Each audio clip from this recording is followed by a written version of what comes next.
Good morning. How are you today? Good day, good evening, or whatever time zone you in. Welcome to my channel. On today, we'll be talking about as a caregiver dealing with depression. Well, I got my water. I'm trying to stop drinking so much coffee and start hydrating in the morning with water or fruit juice. It helps me so much better. Maybe later on I'll have a coffee, but when I get up in the morning, the first thing I'm going to start grabbing is water instead of coffee. Well, again, welcome. My name is Christine, and I am a caregiver. I'm excited to be able to come on to the YouTube community and to the people who join and subscribe to this channel. We'll be talking about caregiver support, health and wellness, self-care, and a little bit of spirituality. Okay? So, today we're going to be talking about um, dealing with how to deal with depression. Oh, caregivers. Caregivers can be overwhelmed. They can especially if you're taking care of an elderly patient or a real sick patient and you're stuck in for 24 hours a day. Excuse me. Forgive me. Not 24 hours a day, but you're stuck 24/7, quote unquote. And especially in the beginning of your caregiving and rendering care and getting into this new position that you may be in. Some of you are caregivers and you've been caregivers a while and you go outside the home and render care to facilities, nursing homes, assisted living. You don't deal as much as, anybody can deal with, we talk about self-care, okay? So anybody, let's get that straight, anybody can deal with depression. Anybody, even children are dealing with depression. And if you feel like you're in a crisis and you need help, there's a new number. It's 988. It's not, that's for your own help, for prevention. If you need someone you need to talk to. Well, depression is really prevalent with domestic in-home caregivers. Especially if you're starting out and you just gave up everything and you're still in your prime of your life, but you have to take care of this loved one who is sick, incapacitated, memory loss, Alzheimer's, dementia, whatever it may be. And you are the primary caregiver. Statistically, I don't know the statistics, but statistically, I have heard, without the numbers in my head, I have heard that depression is very, very prevalent. And of course, I know that it is prevalent.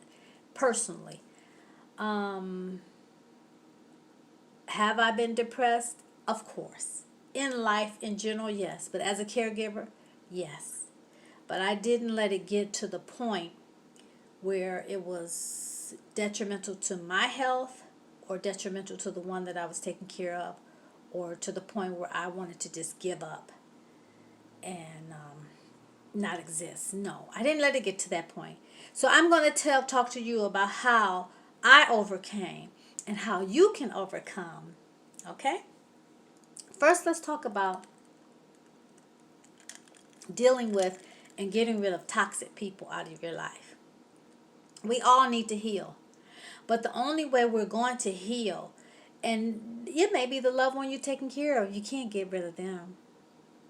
It may be your own children, grown children, or spouse. That's something you're going to really have to get counseling for. But I'm talking about toxic people, outsiders. Get rid of toxic friends, toxic siblings, toxic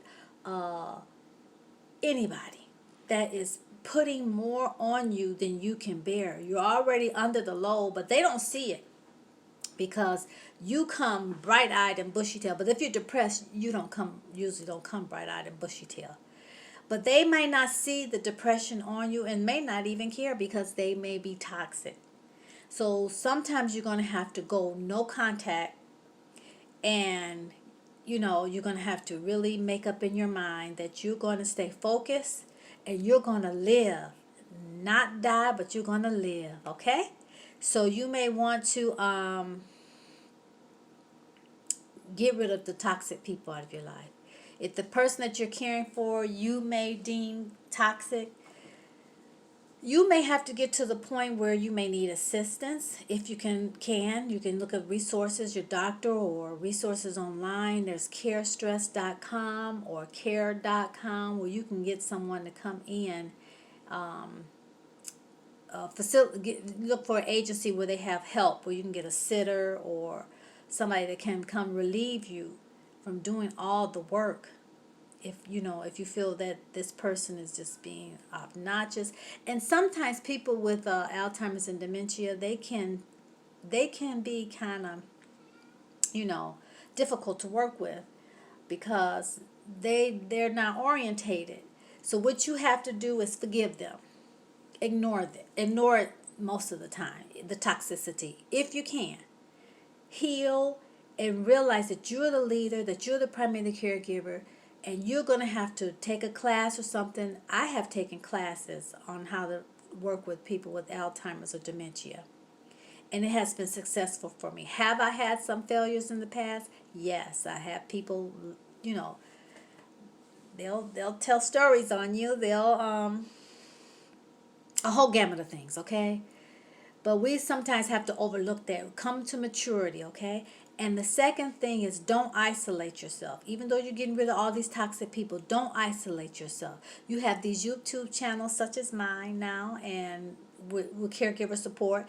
You have counseling. That's betterhelp.com. Visit that site. You can consider going to if you don't have financial resources, consider joining a church, getting pastoral counsel. Look online. There are other counseling ways to get counseling, but don't isolate yourself. And again, that crisis number, if you feel that you're overwhelmed and you just can't take it any longer, you want to call them at 9888 988 988. Like 911, but 988.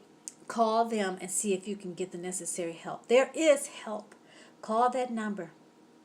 And the third thing is that you want to learn to pray. Talk to God. Cry out to God. My favorite scripture is Psalms 37. It's 1 through 4. I think it's 41. Read the whole chapter 3 times a day. That's my prescription to you. I am not a medical doctor. I have a doctorate in ministry. So that's my prescription to you, okay? Pray. Just have a conversation with God. Don't isolate yourself. Pray. Seek help. Call that number. Get counseling. Look at these YouTube videos. There are a lot of videos out there talking positive things, giving support. Don't give up. Don't give up. There is hope at the end of the tunnel, because this is just a season. This is not going to be the rest of your life. Come on. Come on. You can make it. You can do. I did it, and I know you can do it. With all the titles and education and all the resources that I had, I still got into a fog, a depressed mode, because I was dealing with other people, toxic people, naysayers, just all kind of things were attacking me for wanting to do what was right. Okay, that's my testimony. And the fourth thing I want to tell you to do is get up every day and do something special for yourself. If it's having the coffee to perk you up, drink the coffee to perk you up. Get out that bed. Get out that bed. I know you may be taking care of your loved one. I know you may be feeling like when they're down and sleep or whatever they're doing, you're going to take a down time and just snuggle up in that bed. Sometimes it is necessary to rest. Yes, I promote rest, but you're going to have to get up and you're going to have to go for what you know. Read a book, do something. Like now, I'm putting back on makeup, and I use myself as a testimony. This is not about me. It's not about your loved one. This station and channel is about you. Because you need to learn to take care of yourself. You are the most important person on this earth.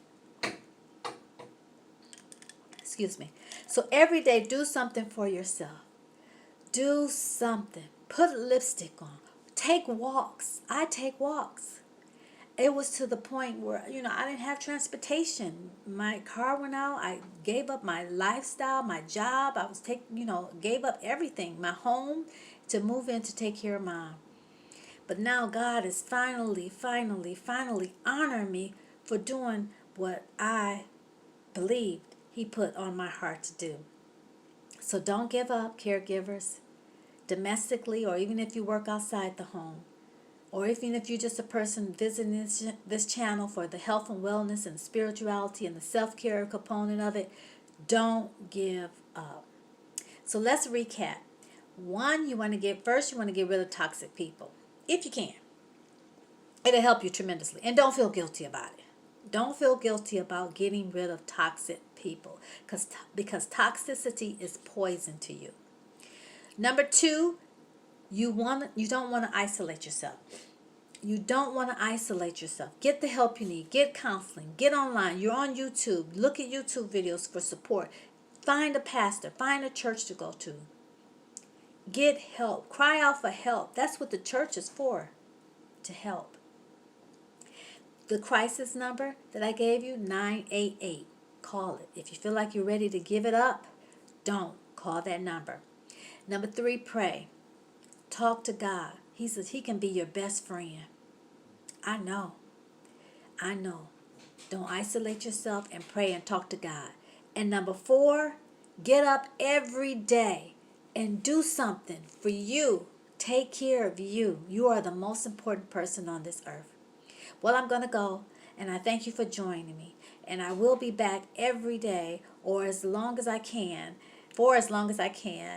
to minister to you, to support you, caregivers, to pray for you. Leave your comments at the bottom down below. And also, I don't know what side it's going to be on, but click the little subscribe button if you're new to this channel.